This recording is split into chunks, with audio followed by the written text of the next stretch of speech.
YouTube, how's it going? The Goat House is back with some more NFL draft content, and there's a lot of drama surrounding the first overall pick in the Arizona Cardinals right now. So I thought I'd cover it, my thoughts. I kind of want to go over, the scenario if Kyler Murray was not the first overall pick, who the Cardinals would take, would they trade to pick? I got a few trade scenarios here, which likely teams would be looking at Kyler Murray, would be highly interested in Kyler Murray. So I got a lot of different things going on in this video. At the end, I'll kind of give my, final prediction on what's actually going to happen, but things can change leading up to the draft.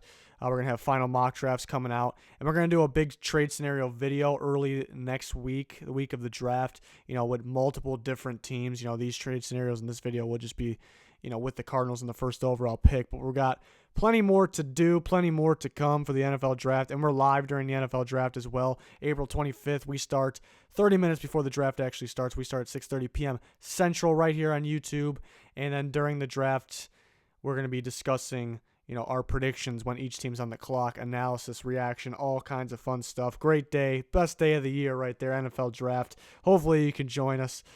Subscriber goals at 20K, and there's our Twitter at the bottom right. Please click the like button and notification button. So something interesting that, I saw yesterday, actually, and this is a glitch or something. I'm not saying this means anything, but I just thought it was kind of funny, and I wanted to share it. This is ESPN. If you go to ESPN's website and then click on NFL Draft, I was just going on ESPN yesterday, and I noticed this, and it said that the top left said the Niners were on the clock, and I clicked on it, and it had the Cardinals getting Quinnen Williams already. So obviously, I'm not. Some people probably look into this a lot. I'm not. It's a glitch, but it is weird that it glitched and gave the Cardinals the ESPN's second overall rank, which was weird. And then today, again, I'm not taking too much away from that. It's glitchy, but it's just very interesting, I thought. Then today, Daniel Jeremiah of NFL Network, who knows people in the league very well, tweeted that basically his confidence meter went down. So that's kind of making me think now. And last year with Baker Mayfield, popping up the last week or last few days that he's the first overall pick, I was not buying into it. Now it's the opposite of this quarterback. I guess Kyler Murray can be compared to Sam Darnold from last year. It kind of just faded away, and I didn't believe it, and it ended up being true. So maybe it's somebody other than Kyler Murray here is what I'm thinking. So who would it be? It would have to be one of these two guys, Nick Bosa and Quinnen Williams, which are obviously top players in the draft. We got to identify who the Cardinals' top player, and it could be Kyler Murray still. And we're going to get into Kyler Murray, which teams he can go to, and some trade scenarios in a second here. But, which one of these guys, if not Kyler Murray, and if the Cardinals held on to the first overall pick, who would they take? And it's a very interesting topic. Majority of experts, and you would think scouts and GMs around the league would say, and they do say, Nick Bosa is the best player in the draft. My number one player is Quinnen Williams.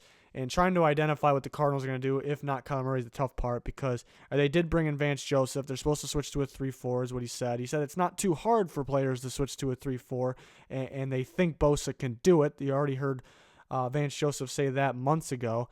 So that's pretty interesting that he said that before smoke season, really. So, or was that smoke itself? Because why would you come out and say that? But I guess just having confidence in a young player is, why not say that? But can Nick Bosa play the 3-4? That's the question. I view him as a 4-3 D end. I think he can play the 3-4. I guess similar to Bradley Chubb last year. I thought he was my number one player in the draft, and I thought he was just a 4-3 end. He stepped back, played 3-4 for Vance Joseph in the Broncos at a pretty high level. So I think Bosa can do it, but I strongly recommend a 4-3 team grabbing him. I guess that's not how it works, but so I think Quinnen Williams would be the pick. I really think so, because I ramble on all the time about interior pressure from the D-line and how important it is. You guys know the drill. You guys know how important it is. If you can find even somewhere close to an Aaron Donald, then you take a chance on it. A guy that can play multiple positions on the D-line. I think he can play the end spot or 3-4. I think he can slide in. He can give different looks. If the defense gives different looks, it makes all the sense in the world. And they're lacking defensive linemen. Kim Dichie didn't work out. They don't have any big-time players down there. They got some solid guys at the linebacker position. So I think it would be Quinnen Williams if it wasn't Kyler Murray. Again, at the end of the video, I'll make my final prediction. There'll be more final predictions with mock drafts. But for now, So yeah, I think Quinnen Williams be the guy, but I also can see because when this whole process started, it was Nick Bosa all along, and the Cardinals can show up on draft night and select Nick Bosa, and we're gonna be like, every year there's those moments. We're gonna be like, it was Nick Bosa all along. Really, we didn't believe it. We knew it, and then we went away from it. It was Bosa all along. So I could see that as well, and that's why it's a toss up here. But let's talk about Kyler Murray. It intrigues me, this scenario.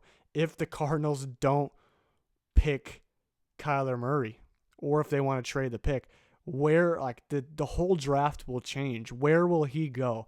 And I'm gonna throw up some teams that there could be wild card teams too, but I throw up the most logical teams here that could be looking for a quarterback and maybe Kyler Murray, and then we're gonna talk about these teams here. So the one that's, the Raiders, it's an interesting one because, they have a quarterback. They have 3 picks, though. The earliest pick is at pick 4, obviously. The Giants pick at 6. And then you got the Broncos at 10. And the Bengals at 11. The Dolphins at 13. And I'm missing somebody. The Redskins. Let's throw the Redskins up there. Why not? Redskins at 15. So there's your 6 teams that kind of have been in the conversation of, taking a quarterback. Not necessarily Kyler Murray, but taking a quarterback. So much like our free agency videos, if you've ever watched them, I'm kind of going to remove these one by one until we're left with ones that make sense to me.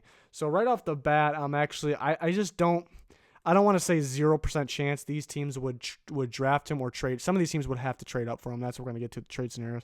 But I'm going to take off the Redskins.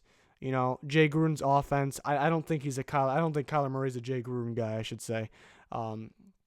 His quarterbacks recently were Kirk Cousins, Alex Smith, and Case Keenum. All very similar style quarterbacks. And Case Keenum, Kirk Cousins actually just flipped teams, basically. So, basically, they're the same type of quarterbacks. Not exactly the same, but same style quarterbacks. I don't think they're looking for Kyler Murray. If I had to guess what their board would look like, I would think Drew Lock would be number 1. That's just my take for the Redskins. But at the same time, on top of all that, they pick at 15. So unlikely here because they would have to trade up. Even if the Cardinals kept the pick and Kyler Murray, went down the board a little bit, the Redskins would still have to trade up. So at 15, unlikely, but I'm not going to rule out. Next, I would take away the Broncos, a team that I'm also going to say Drew Lock is their number 1 quarterback. It's just a feeling. I don't think Kyler Murray is really a John Elway guy. He does have incredible arm strength, but I just don't know if he's that type of guy. His type of guy. I would say Drew Lock or Dwayne Haskins, maybe even Daniel Jones, which would be shocking, but still, we're talking about the Broncos, John Elway here. I don't think they'd be interested in Kyler Murray. I just really don't think so. You've seen some mocks here and there that had the Redskins and the Broncos looking into him. I just don't see it. That's just me maybe. I could be wrong. Next, I'm going to take away the Raiders because I really think they like Derek Carr. They didn't do too much, homework in terms of like a bunch of visits compared to the other teams with Kyler Murray. So I think they like Derek Carr, and they kind of left some holes open, and I think they did that because they have the ammo in the draft. They have the draft picks to fill those needs. Pass rush, corner, tight end, running back, maybe more pass rush, a linebacker. You're not going to go draft a quarterback and then maybe trade up for. I don't think so. There's some people that think Gruden really and Mayock really like Kyler Murray. I can see it.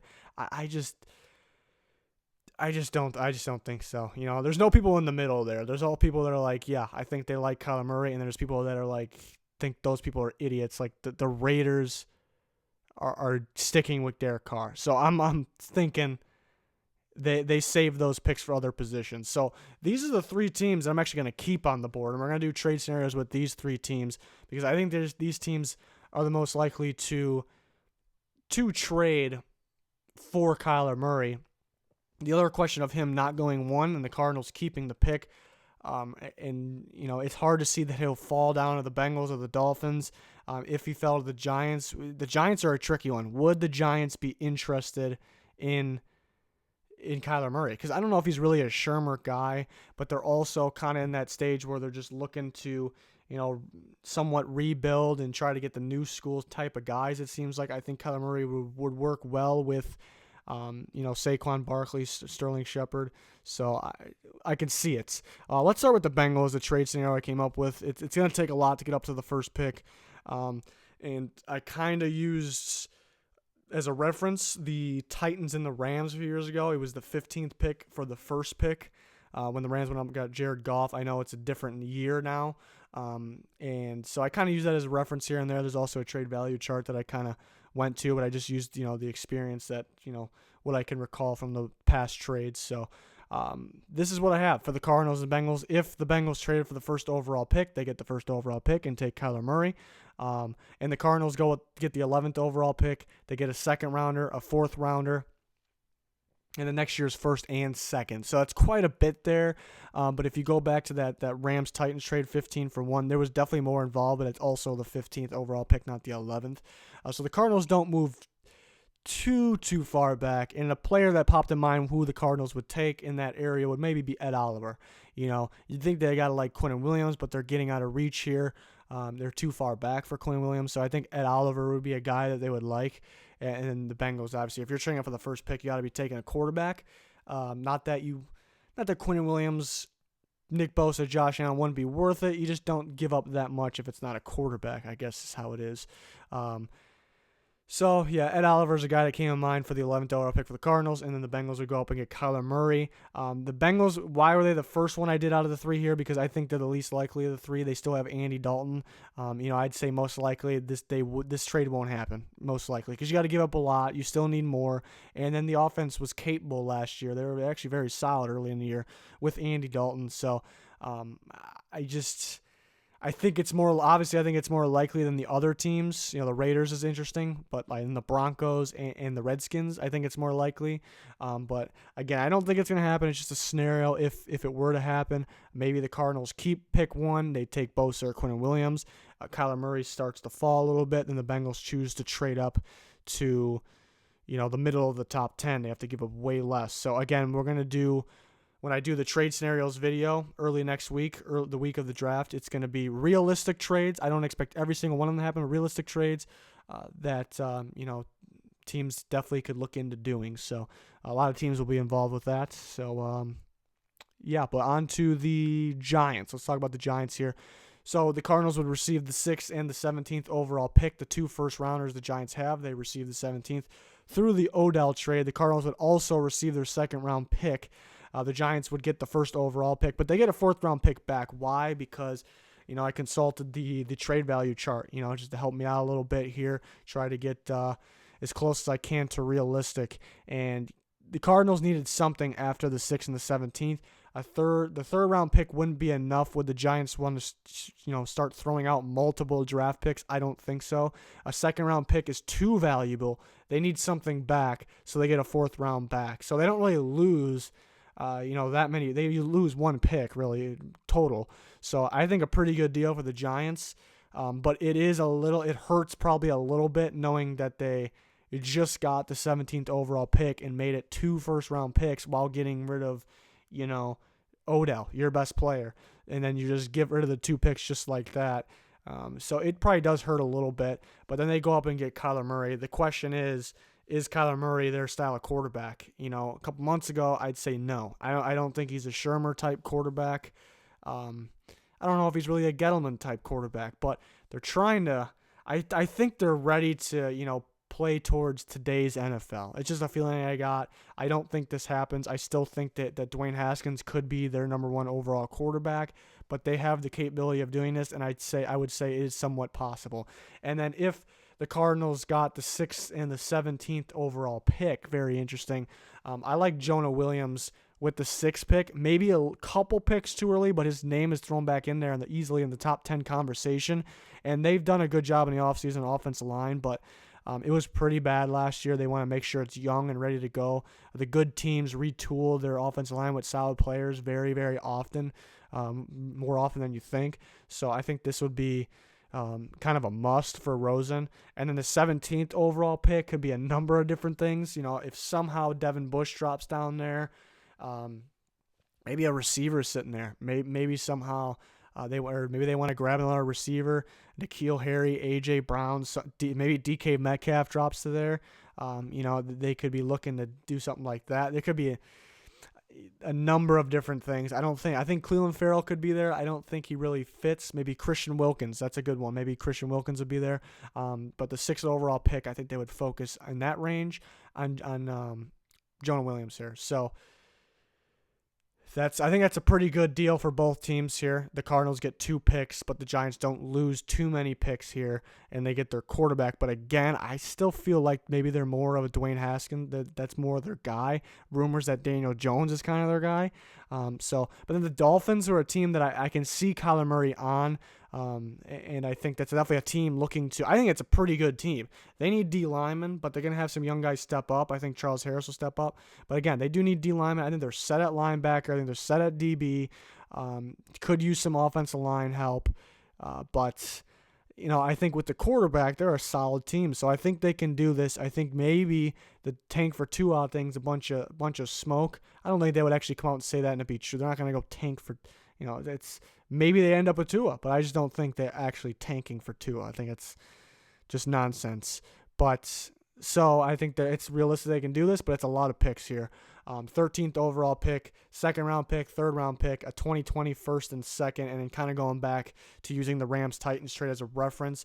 The Rams gave up a little more, just a little more, but they're also coming from further back, 2 spots back, which actually is a difference, but it's also, now it's 2019, so it seems like the value of the first overall pick goes up each year, so it could even be more than this, honestly. So you're giving up a lot there for the Dolphins, but again, they really don't have giant needs. Again, they can use D linemen, they can use offensive line, but they need a quarterback, and I can see Kyler Murray on that team, but most likely they would be in the market of trading up for him if Kyler Murray does not go 1, he starts to slide. But I do think this is somewhat realistic, and I think this is just interesting to talk about what it could look like and what could happen if Kyler Murray can drop back a little bit.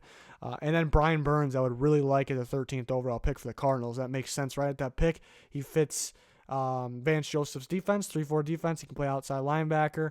I know they got Chandler Jones and they got Terrell Suggs, but Terrell Suggs, that's not the future. And Brian Burns, very solid player. Moving up my board the last month or so. So there's some scenarios for you. But really what it comes down to is, again, I'll update mock drafts coming, or probably one more final predict the pick, maybe some trades involved. And then as I sit right now, what will be, and again, it can change, who will be the first pick and who will be selecting at the first pick. I still going to say, Kyler Murray and the Cardinals will be the first pick. And I definitely could be wrong. Again, I'm going back to Baker last year. I was wrong on that, and I have a goal of trying to predict the pick, but mainly my goal is just my evaluations on the players. I always say it too. I honestly don't want to be right. If I don't want to be right on every single pick, because I want to be surprised during the draft. And I've been wrong on predict the picks plenty of times. That's the beauty of the draft. And my main goal is get good player evaluations out and, be right on the players. And right now I'm sticking with Kyler Murray to the Cardinals. And the main reason is really the whole Josh Rosen thing. It's a fact that teams were talking. The Cardinals and other teams were talking about Josh Rosen trade. Maybe they were getting calls. Maybe they said, no, we're not trading him. But it's kind of odd that kind of came up multiple different times with a few different teams. And they're kind of holding out at this point because teams, are kind of lowballing. And they can get more if they hold out. I think it all makes sense. So, would I pick Kyler Murray if I was the first overall pick? No, I'd pick Quinnen Williams, or I'd trade the pick. But Kyler Murray fits in the Kingsbury offense. They're a team that's not going to go really win now unless they have some kind of wild card, I want to call it. And that'd be Kyler Murray. Hard to game plan against, new school, different type of, totally different type of offense. All these defense coordinators are old school. They're not prepared for something like this. So it definitely can throw teams off. And that's the wild card factor. So I'm sticking to this, but at this point last year, I did not think Baker would be the first pick. And Baker was my number 1 quarterback. I thought he was worthy of the first overall pick. And I was predicting Sam Darnold, who, if you remember, I'm not high on Sam Darnold at all. And I was predicting that, and I just didn't. I thought the Baker thing was last minute smoke, which the past showed it was. But That's why smoke comes in different ways these days. Every year, you think you got to figure it out. Like, I'm not going to fall for this next year. Not going to fall for that. It comes in different ways every year, and some stuff is just believable, you know. So I'm still going towards Kyler Murray and to the Cardinals first overall, and it's going to be interesting to see what if Josh Rosen gets traded, where will he go to? But again, I could be wrong. I didn't think Baker was going first last year, so it's going to be very interesting. But and again, my opinion could change. My final mock going to come before the draft. And again, plenty of trade scenarios in our trade scenario video, which I do every single season. So can't wait for that. Live stream during the draft. Can't wait for that either. It's going to be a lot of fun. Probably one or two more live streams before the draft live stream too. So we'll try to keep you updated on that. Go to our Twitter, Goathouse NFL, link in the description. But that's gonna do it for this one. Thanks everyone for watching. Plenty more position ranking videos to come too. We're gonna finish those next. But yeah, that's gonna do it for this one. Thanks everybody. Goodbye.